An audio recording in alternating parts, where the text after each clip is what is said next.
जय श्री हरि विष्णु। दोस्तों, आपका मेरे चैनल में स्वागत है। आज हम आपके लिए फिर से एक पौराणिक कथा लेकर आए हैं जो बहुत ही रुचिकर, शिक्षाप्रद है और पतिव्रत धर्म पर आधारित है। तो दोस्तों, कथा पूरी सुनिएगा, तभी बहुत ही अच्छी लगेगी।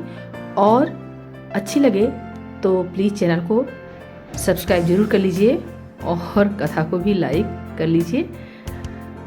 अत्रि ऋषि की पत्नी और ब्रह्मवादिनी सती अनसुईया के पति भक्ति की प्रसिद्धि को सब जानते हैं। सती अनसुईया का नाम स्वर्ण अक्षरों में लिखा है। रामायण, महाभारत और पुराणों में उनका उल्लेख मिलता है। नारद जी जब लक्ष्मी, सरस्वती और पार्वती के पास पहुंचे और उन्हें अत्रि महामुनि की पत्नी अनसुईया के असाधारण पतिव्रत के बारे में बताया, तब इन तीनों देवियों के मन में अनसुईया के प्रति ईर्ष्या का जन्म होने लगा। तीनों देवियों ने सती अनसुईया के पति व्रत को खंडित करने के लिए अपने पतियों को उनके पास भेजा। विशेष आग्रह पर ब्रह्मा, विष्णु और महेश ने सती अनसुईया के सतीत्व और ब्रह्मा शक्ति की परख करने की सोची। जब अत्रि ऋषि आश्रम से कहीं बाहर गए थे, तब ब्रह्मा, विष्णु और महेश यतियों का वेश धारण करके अत्रि ऋषि के आश्रम में पहुंचे और भिक्षा मांगने लगे। अतिथि सत्कार की परंपरा के चलते सती अनसुईया ने त्रिमूर्तियों का उचित रूप से स्वागत करके उन्हें खाने के लिए निमंत्रित किया। लेकिन यतियों के भेष में त्रिमूर्तियों ने एक स्वर में कहा, हे साध्वी, हमारा एक नियम है कि जब तुम नग्न होकर भोजन परोसोगी तभी हमें भोजन करेंगे।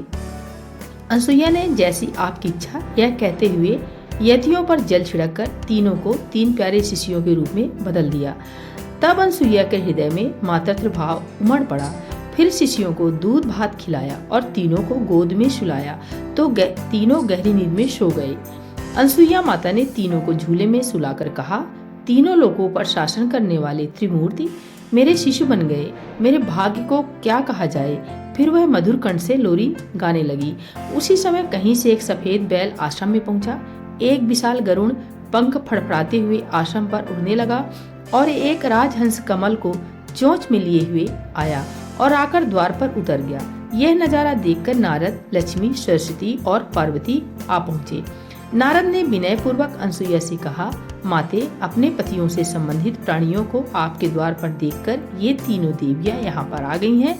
ये अपने सती पतियों को ढूंढ रही थी। इनके पतियों को कृपया इन्हें सौंप दीजिए।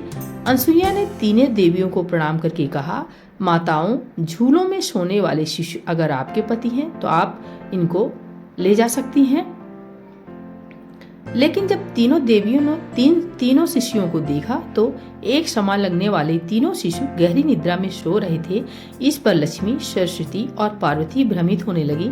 नारद ने उनकी स्थिति जानकर उनसे पूछा, आप क्या अपने पतियों को पहचान नहीं सकती? कृपया आप हास्य का पात्र न बने और जल्दी से अपने अपने पति को गोद में उठा लीजिए। देवियों ने जल्दी से एक एक शिशु को उठा लिया। वे शिशु एक साथ त्रिमूर्तियों के रूप में खड़े हो गए। तब उन्हें मालूम हुआ कि सरस्वती ने शिव जी को, लक्ष्मी ने ब्रह्मा को और पार्वती ने विष्णु को उठा लिया है। तीनों देवियां शर्मिंदा होकर दूर खड़ी हो गईं। उसी समय अत्रि महर्षि अपने घर लौट आए। अपने घर त्रिमूर्तियों को पाकर हाथ जोड़ने लगे। तभी ब्रह्मा, विष्णु और महेश्वर ने एक होकर दत्तात्रेय का रूप धारण किया। देवी अनसुईया ने अपने पतिव्रत से तीनों देवों को पूर्ण रूप में कर दिया। इस प्रकार प्रसन्न होकर तीनों देवों ने अनसुईया से वर मांगने को कहा तो देवी बोली, आप तीनों देव मुझे पुत्र रूप में प्राप्त हों। तथास्तु कहकर तीनों देव और देवियां अपने अपने लोक को चले गए। कालांतर में यही तीनों देव अनसुईया के गर्भ से प्रकट हुए। यही तीनों देव अनसुईया के गर्भ से प्रकट हुए। ब्रह्मा के अंश से चंद्रमा, शंकर के अंश से दुर्वासा तथा विष्णु के अंश से दत्तात्रेय श्री विष्णु भगवान के ही अवतार हैं और इन्हीं के आविर्भाव की तिथि दत्तात्रेय जयंती के नाम से प्रसिद्ध है।